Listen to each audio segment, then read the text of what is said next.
venezolanos. Durante el año que ahora finaliza, fueron ejecutadas o concluidas obras por un total de 2.205 millones de bolívares, que incluye lo previsto en los planes extraordinarios, los especiales y los ordinarios. Esta cantidad excede en 500 millones de bolívares el valor de las obras correspondientes al año pasado y por lo tanto supera el índice máximo obtenido en dicho año en cuanto a aplicación de ingresos ordinarios del Estado a obras tangibles, con lo cual hemos subido más todavía los porcentajes que sobre el particular nos colocan en primer término en el mundo. Quedaron por concluir en el año algunas obras tales como la planta siderúrgica del Orinoco, la planta hidroeléctrica del Caroní,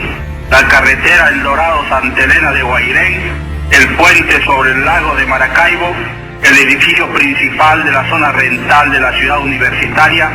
y el nuevo hipódromo nacional, además de otras de menor cuantía. La planta siderúrgica fue proyectada inicialmente para 120.000 toneladas y ya en ejecución se la amplió a 650.000 toneladas.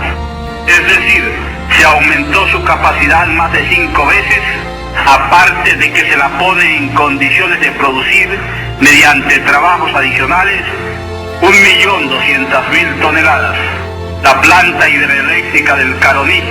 que se comenzó originalmente para 150.000 kilovatios, ha sido llevada a 300.000 kilovatios. El nuevo hipódromo nacional, la carretera El Dorado-Santa Elena de Guairén, el puente sobre el lago y el edificio principal de la zona rental de la ciudad universitaria son obras que, por haber presentado mayor complejidad de la prevista, necesitaron estudios más detenidos y mayor tiempo de ejecución. Todas las obras pendientes están en pleno proceso de construcción y algunas de ellas próximas a terminarse, como la planta siderúrgica del Orinoco, que entrará en actividad para los primeros meses de 1958, lo mismo que la planta hidroeléctrica del Caroní y el nuevo hipódromo nacional,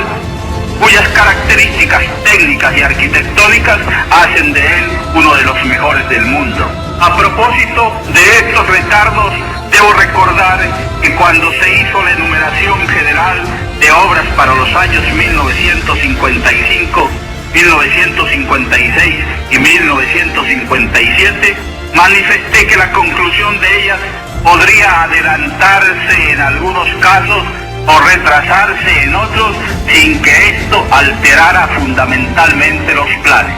Por otra parte, la magnitud y la utilidad de las obras concluidas compensan con creces las mencionadas demoras. Señalaré entre las más importantes de las obras terminadas este año el ferrocarril Puerto Cabello-Barquisimeto, la autopista Tejerías-Valencia, la carretera El Guapo-Barcelona, construcción de 6.041 apartamentos y 233 edificaciones para servicios auxiliares del Plan de Mejoramiento de la Vivienda Urbana, los hospitales generales de Maracaibo y de San Cristóbal, el Hospital de Maternidad en Caracas, primera etapa, el Hospital de Niños en Caracas, el acueducto de Cabimas, la construcción de 25 grupos escolares, 3 liceos y una escuela normal, la industria petroquímica primera etapa, que comprende plantas de fertilizantes, plantas de clorosoda,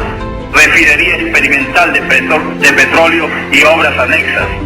el dique seco de Puerto Cabello y obras anexas primera etapa, el reacondicionamiento de las minas de carbón de Naricual, el Hospital Central de las Fuerzas Armadas, la Escuela Básica de las Fuerzas Armadas y el cuartel de la Guardia Presidencial. Además de las obras enumeradas, cuya jerarquía las distingue y particulariza, el valor de las relativas a este año da idea precisa de la amplitud de la labor efectuada en el citado lapso. Al igual de los años anteriores y como en todas las actividades, el gobierno tiene la satisfacción de haber cumplido a cabalidad lo anunciado. Venezolanos, Son prueba de superación espiritual las recientes elecciones llevadas a cabo en el país, por el orden con que se desarrollaron, la responsabilidad cívica de los votantes y los resultados obtenidos. A diferencia de lo ocurrido en comicios anteriores y de lo que comúnmente acontece en otras partes, durante el plebiscito del 15 de diciembre último no hubo un solo acto de violencia en el territorio nacional. Igualmente sabemos que las personas en actitud de elegir lo hicieron de manera diligente. Las cifras demuestran que votó la más alta proporción de electores que se conoce en la historia del país, que el porcentaje de votos favorables también es el más alto y que el porcentaje de votos negativos es el más bajo en Venezuela en contra de un gobierno. Ante tales evidencias, conviene analizar por qué ganó el gobierno y perdió la oposición, así como qué significa el triunfo del gobierno y qué habría significado el de la oposición. El gobierno triunfó por la calidad y la magnitud de su obra y porque la solución propuesta fue sincera, lógica, constitucional y ajustada a los principios sobre la materia. Es irrefutable que durante 5 años consecutivos el gobierno se dedicó con actividad creciente a una obra de excepcional jerarquía, ya se la considere en sí misma, comparativamente con lo hecho en el transcurso de la República o en relación a otros países. Esa obra es la resultante de la ejecución de planes de evidente utilidad y de alcance nacional, puesto que la idea básica ha sido la de resolver los problemas a fondo, donde quiera que ellos existan. La solución fue sincera porque el gobierno no acudió a ningún subterfugio para plantearla y en lugar de valerse de intermediarios, fue el mismo jefe del Estado quien la sometió a la consideración pública y la concretó en una fórmula sencilla y honrada, acorde con cualidades del pueblo venezolano. La solución fue lógica porque se basó en 2 argumentos poderosos: la preservación de la obra realizada como hecho fundamental para la vida de la nación y la continuación de la obra en marcha como garantía para el futuro de Venezuela. La solución fue constitucional porque se ciñó a las disposiciones de nuestra Carta Fundamental y, al contrario de numerosos antecedentes en el país, no se recurrió a la reforma de dicha carta para convertir en constitucionales conveniencias de última hora. La solución fue ajustada a los principios sobre la materia, porque no solo se respetó, sino que se enalteció la esencia del sufragio, o sea, el voto directo, universal y secreto, al facilitar la oportunidad de votar,